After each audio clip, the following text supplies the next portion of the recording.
אפשר לראות יפה מאוד את אותה שכבה של קרקעית נמל עשירה מאוד. אנשי היחידה התת-ימית של רשות העתיקות בסך הכל ביקשו לשמר את חומת העיר העתיקה של עכו עד שפתאום גילו שם עץ בתוכה, ואגב כך גילו את מה שהחוקרים מכל העולם ניסו ולא הצליחו כל השנים לחשוף. ואז להפתעתנו גילינו שרידים של נמל הלניסטי.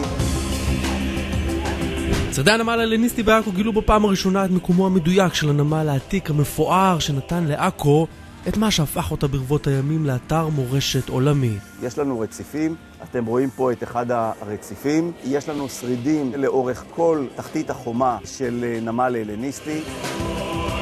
בחפירת תת-ימית מסובכת נמצאו כלים בשלמותם ומטמון של מטבעות כסף. וזה בעצם הייחוד הגדול של הפרויקט הזה. פה מתחתנו זה למעשה חפירה שהייתה מתחת למים. זאת אומרת, שאבנו את המים והפכנו את זה לחפירה יבשתית.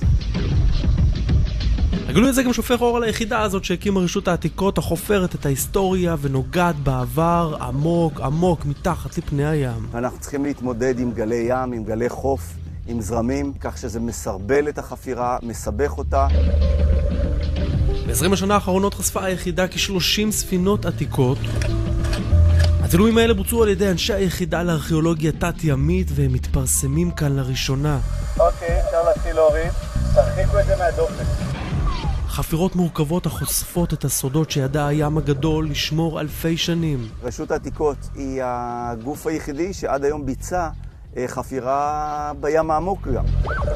חפירות תת-ימיות המאפשרות היום ובעתיד לגעת בעבר.